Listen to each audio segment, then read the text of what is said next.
السلام علیکم لسنرز، شروع کرتے ہیں آج کی سٹوریز اللہ کا بابرکت نام لے کر، جو انتہائی عالی رتبہ اور بہت جلیل القدر ہے۔ آئی ہوپ آپ سب لوگ بالکل ٹھیک ہوں گے اور میرے اس چینل ہارر ناول آفیشیل کو زیادہ سے زیادہ سبسکرائب کریں۔ 1000 سبسکرائبر کا ٹارگٹ آپ سب لوگوں نے جلدی پورا کرنا ہے۔ اسی کے ساتھ آج کی نیکسٹ ایپیسوڈ نمبر 9 سناتے ہیں۔ اور پھر سڑک پر بہت تیز رفتار سے گاڑی واپس کی طرف جا رہی تھی۔ کینس، میری بات سنو۔ جی آقا، جیسے آپ کا حکم، کینس نے بڑے مؤدبانہ لہجے میں کہا۔ اب کینس خاموش تھا۔ الکیس کہنے لگا کہ گاڑی کو میرے گھر کی طرف موڑو۔ ایک سنسان راستے سے ہوتے ہوئے گاڑی اب آبادی کی طرف جا رہی تھی اور ایک کالونی کی طرف گئی۔ کینس نے گاڑی کا ہارن دیا۔ ہارن دینے کے بعد گھر کا گیٹ کھلا۔ ایک عالی شان پورش میں جا کر گاڑی کھڑی ہو گئی۔ الکیس جلدی سے نیچے اترا گاڑی سے اور گھر کی طرف بڑھا۔ اندر جاتے جاتے وہ ایک سٹنگ روم کے اندر گیا، یعنی سٹنگ روم جس کو ڈرائنگ روم بھی کہا جاتا ہے۔ ادھر جا کر بیٹھ گیا اور جلدی سے نمبر ڈائل کرنے لگا۔ نمبر ڈائل کر کے کہنے لگا، میری بات سنو۔ پہلے تو جس نے فون اٹھایا اس نے کافی سختی کے لہجے میں ہیلو کیا۔ ایک کرخت مردانہ آواز تھی۔ اس نے کہا، بات سنانے والا کون ہے؟ جس پر الکیس نے کہا، میں الکیس بات کر رہا ہوں۔ ساتھ ہی وہ آواز بہت نرم پڑ گئی اور یہ کہنے لگی کہ حکم کریں، کیا چاہیے؟ الکیس نے کہا، جتنی جلدی ہوتا ہے میرے پاس پہنچو، اور یہ کہہ کر فون نیچے رکھ دیا۔ الکیس خاصا پریشان تھا۔ چند ہی لمحوں میں دروازے پر دستک ہوئی۔ ڈرائنگ روم کا دروازہ کھلا اور اندر ایک نوجوان لڑکا آیا جو کہ دیکھنے میں باڈی بلڈر لگ رہا تھا۔ اس کا نام ہتاس تھا۔ الکیس نے کہا، آؤ ہتاس، بیٹھو ادھر۔ ہتاس کہنے لگا، آپ نے مجھے کیسے یاد کیا ہے؟ الکیس نے کہا، کسی ضروری کام کی وجہ سے۔ ہتاس کہنے لگا، آپ کو اور مجھ سے ضروری کام؟ کئی قدیم دوروں سے آپ زندہ ہیں اور انتہائی طاقتور ہیں، آپ کو بھلا میری کیا ضرورت ہو سکتی ہے؟ الکیس نے کہا، ایک شخص کو ہلاک کرنا ہے۔ ہتاس ہنسنے لگا اور کہنے لگا، ایک شخص کو ہلاک کرنے کے لیے آپ نے مجھے بلایا؟ یہ تو آپ کے بائیں ہاتھ کا کھیل ہے، میں آپ کی کیا خدمت کر سکتا ہوں؟ الکیس کہنے لگا، اس کو معمولی شخص مت سمجھو، کئی تنظیمیں اور کئی لوگ اس کو قتل کرنے میں ناکام ہوئے ہیں، اس کام کو اتنا آسان مت لو۔ ہتاس کہنے لگا، شاید وہ لوگ بیکار تھے، مجھے بتائیے، میں اس کو چند ہی لمحوں میں ٹکانے لگا دوں گا۔ الکیس کہنے لگا، کتنا وقت لوگے؟ ہتاس نے کہا کہ میں اس میں 1 ہفتے کا ٹائم لیتا ہوں، شاید کام اس سے پہلے ہو جائے۔ آپ مجھے بتا دیں کہ وہ کہاں رہتا ہے؟ الکیس نے کہا کہ وہ پاکیشیاں میں رہتا ہے، اور فلیٹ نمبر اور سب کچھ عمران کے متعلق بتا دیا۔ ہتاس نے کہا، آپ کا کام ہو جائے گا۔ اتنے میں الکیس نے کہا، ٹھیک ہے، اب تمہیں اجازت ہے، جا سکتے ہو۔ ہتاس کھڑا ہوا اور بڑے مؤدبانہ لہجے میں گڈ بائی کہہ کر چلا گیا۔ الکیس اب دوبارہ سے اپنے اس ڈرائنگ روم سے اٹھ کر اس کمرے کی طرف چلا گیا جہاں پر وہ شیطانی طاقتوں کو حاضر کرتا تھا۔ وہ اندر گیا اور اندر جا کر ایک دیوار کو دیکھنے لگا، دیوار جو کہ سرخ رنگ کی تھی۔ اس کو دیکھتے دیکھتے اس نے اپنے ہاتھ پھر ہوا میں بلند کر دیے اور کچھ ہاتھ کے اشاروں سے کرنے لگا، اور پھر اس کے بعد اگلا منظر انتہائی خوفناک تھا۔ اب عمران دانش منزل کی طرف گیا۔ دانش منزل میں جیسے ہی وہ انٹر ہوا اور یہ کہنے لگا کہ دروازہ کھولو، بلیک زیرو آگے ہی کھڑا ہوا تھا۔ بلیک زیرو عمران کا ہی ایک نمائندہ تھا۔ عمران سے سلام دعا کرنے کے بعد بلیک زیرو نے کہا کہ باس، آپ کافی دنوں کے بعد آئے ہیں، مجھے تو پتہ لگا تھا کہ آپ کئی ملکوں کی سیر بھی کر رہے ہیں، اور آج مجھ جیسی ناچیز کے پاس کیسے آئے؟ عمران کہنے لگا، مجھے تو تم کوئی جن لگتے ہو۔ بلیک زیرو اپنی چہر سے اچھل پڑا اور کہنے لگا، کیا ہو گیا آپ کو؟ میں تو ایک انسان ہوں، میں جن کیسے ہو سکتا ہوں؟ خیر، ان ساری باتوں کو چھوڑو، میں بہت مشکل میں ہوں۔ مشکل میں؟ ہاں، میں بہت مشکل میں ہوں، جلدی سے مجھے اپنا موبائل دو۔ موبائل لیا اور موبائل اٹھانے کے بعد ایک لائبریری میں کال کی۔ اگلے ہی لمحے جب کال ملی تو عمران نے پوچھا، آپ کون بات کر رہے ہیں؟ اس نے کہا، لائبریری اسسٹنٹ بات کر رہا ہوں۔ عمران کہنے لگا، مجھے جنات کے متعلق کچھ بکس چاہیے، کیا تم مجھے پرووائڈ کر سکتے ہو؟ اس نے کہا، ٹھیک ہے، 10 منٹ کا ٹائم دیں۔ بلیک زیرو اب چونکہ چونک رہا تھا کہ آپ کو جنات کے متعلق کتابوں کا کیا کرنا ہے، باس ہمیں کچھ تو بتائیں۔ اب جو عمران تھا وہ کچھ نہیں کہہ رہا تھا اور یہ کہہ رہا تھا کہ اپنے دماغ کو حاضر کرو، اپنے دماغ کو لڑاؤ اس کام میں، کیا تم میری کسی قسم کی کوئی مدد کر سکتے ہو؟ جنات کو دیکھنے میں، جنات کی مدد کرنے میں اور شیطانی طاقتوں کو مارنے میں کیا کام کر سکتے ہو؟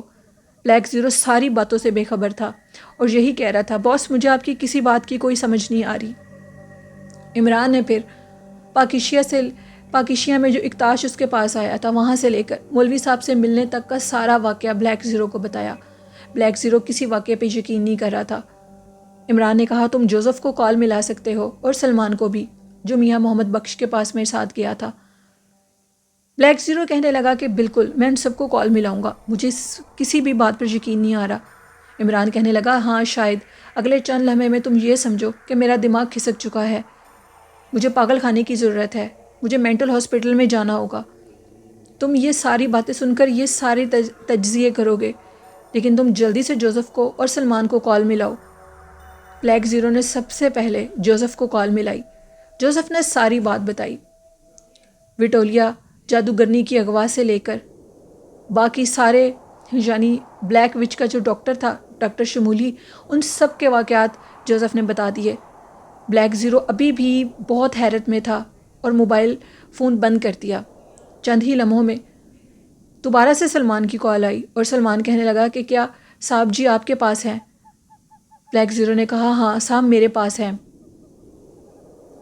اس نے کہا کہ جلدی سے صاحب کا ایک دوست آیا ہے، صاحب کی ان سے بات کروا دو۔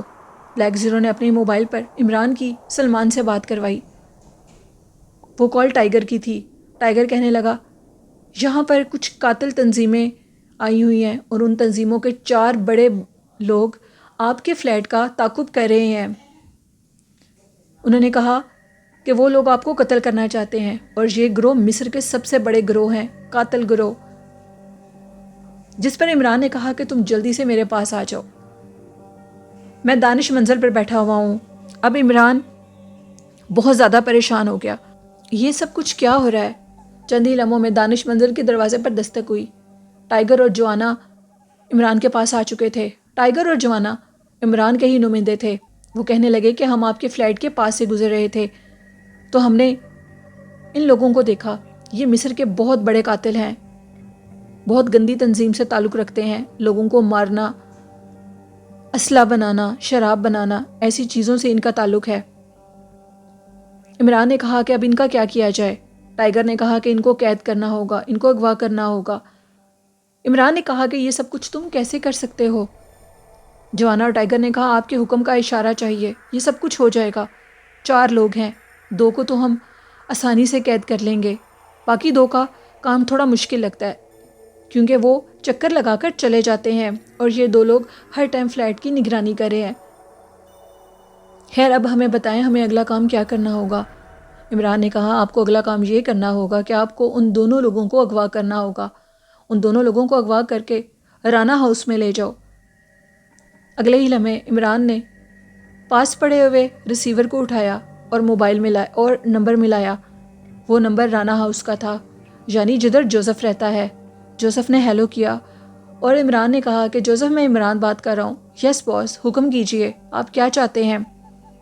عمران نے بتایا کہ کچھ مصر کی تنظیموں کے لوگ مجھے قتل کرنے کے لیے آئے ہوئے ہیں اور ان کو اغوا کر کے تمہارے پاس لانا ہے، کیا لا سکتے ہیں؟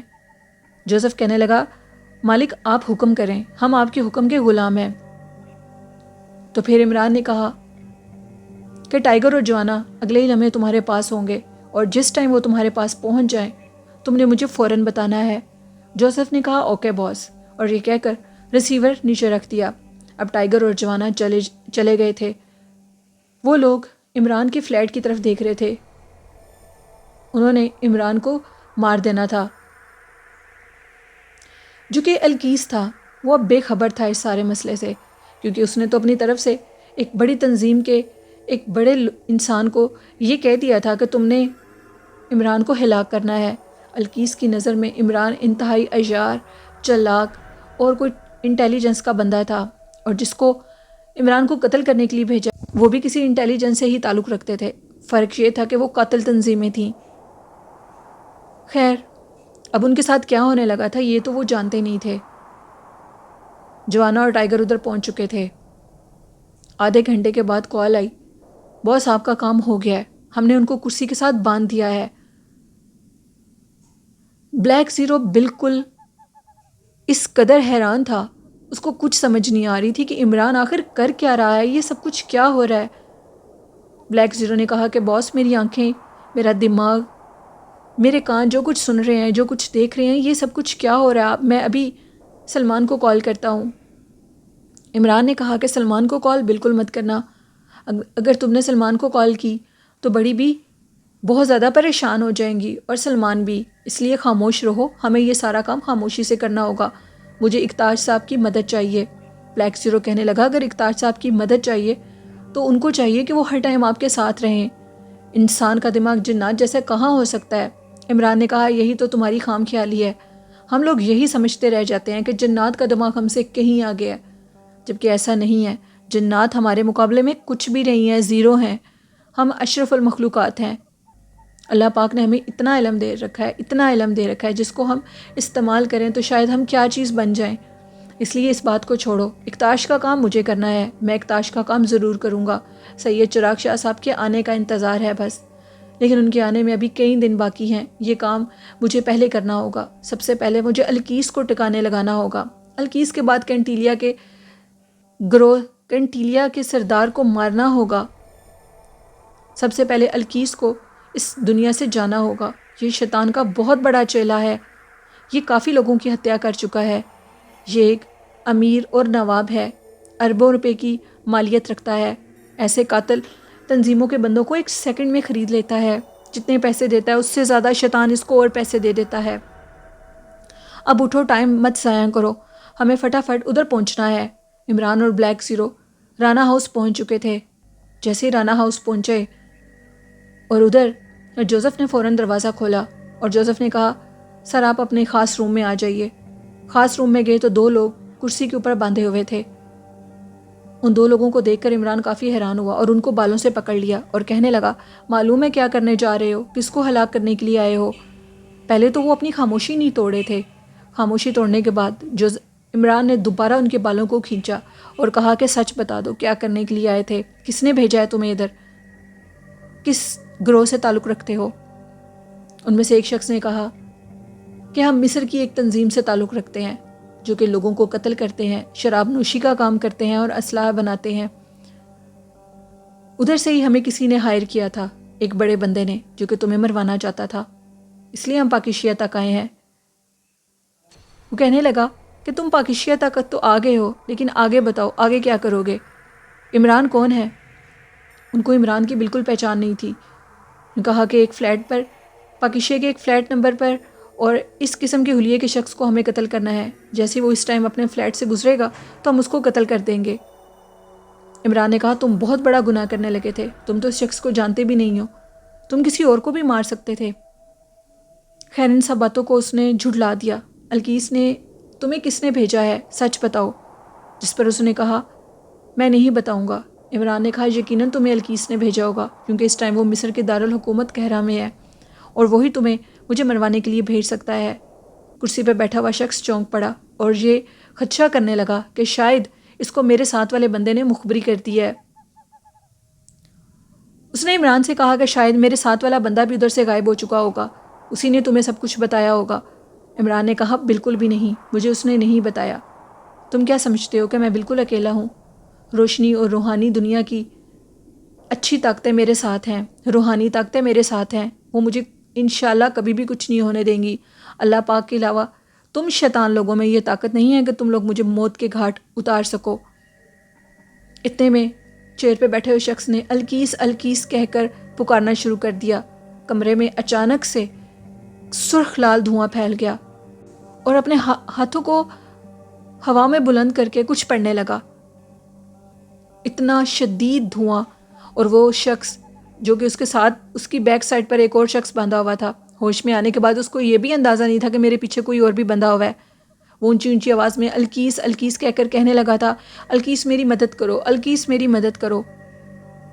جوزف بڑی تیز رفتاری سے اپنے ہاتھوں کو ہلا رہا تھا اور اتنے میں وہ بدبودار گندا دھواں غائب ہوا، اور جب دھواں غائب ہوا تو وہ دونوں شخص جو کہ اپنی کرسی سے اچھل رہے تھے، گولی چلنے کی آواز سے ان کی موت ہو چکی تھی۔ جب گولی چلنے کی آواز آئی تو جوزف نے اپنی آنکھیں کھولی اور عمران کے ہاتھ میں ریوالور دیکھا۔ یہ کیا کر دیا باس آپ نے؟ جس پر عمران نے کہا ان کا یہی انجام تھا، ان کو مار دینا چاہیے تھا، کیونکہ یہ الکیس کر رہے تھے۔ اس سے پہلے کہ الکیس تک ان کی خبر جاتی، الکیس مجھے کوئی اور نقصان پہنچا سکتا، میں نے ان کو موت کے گھاٹ اتار دیا، ان کا یہی انجام تھا۔ اور تم مجھے بتاؤ تم یہ کیا کر رہے تھے؟ اپنے ہاتھوں کو کیا ہلا کر رہے تھے؟ جوزف نے کہا کہ ڈاکٹر شمولی نے مجھے، جو کہ وچ ڈاکٹر تھا، اس نے مجھے یہ عمل بتایا تھا، ایک سفید آنکھوں والا شیطان جو کہ ادھر آ چکا تھا۔ اگر میں ایسے نہ کرتا تو وہ میرا اور ان لوگوں کے دل کو پھاڑ دیتا، ان کا دل پھٹ جاتا۔ یہ دھواں اتنا خطرناک تھا۔ ڈاکٹر شمولی سے مجھے پتہ لگا ہے سفید آنکھوں والا جنات شیطان آ چکا ہے۔ اگر آپ ان کو نہ مارتے تو ان کے دل ویسے ہی پھٹ جانے تھے، اور اگر میں اپنے ہاتھ ہوا میں بلند نہ کرتا اور وہ کلام پاک نہ پڑھتا جو کہ مجھے ڈاکٹر شمولی نے بتائی تھی، تو اب ہم سب لوگ ادھر فنا ہو چکے ہوتے۔ عمران کہنے لگا بہت خوب، تم نے بہت اچھا کیا ہے۔ الکیس اب اپنے کمرے میں آلتی پالتی مارے بیٹھا ہوا تھا اور سرخ دیوار کو دیکھ رہا تھا۔ کمرے کی سرخ روشنی اس کی شکل میں اور ہیبت ناک کر رہی تھی، اس کی ہیبت میں اور اضافہ ہو رہا تھا۔ اگلے لمحے الکیس کے ساتھ کیا ہونا تھا اور ان لوگوں کا کیا انجام ہوا ہے، الکیس ابھی اس چیز سے بے خبر تھا۔ تو یہ تھی آج کی ایپیسوڈ نمبر 9 لسنرز۔ آپ کو کیسی لگی؟ اپنی قیمتی رائے مجھے ضرور دیا کریں اور چینل کو زیادہ سے زیادہ سبسکرائب کریں۔ اس کے بعد ایک اور کافی ہارر ناول شیئر کروں گی آپ کے ساتھ۔ اسی طرح چینل کو سپورٹ کریں، سبسکرائب کریں اور سٹوریز کو لائک اور شیئر کریں۔ اپنی ہوسٹ نیلم یاسین کو اجازت دیجیے، دعاؤں میں یاد رکھیے گا۔ اللہ حافظ۔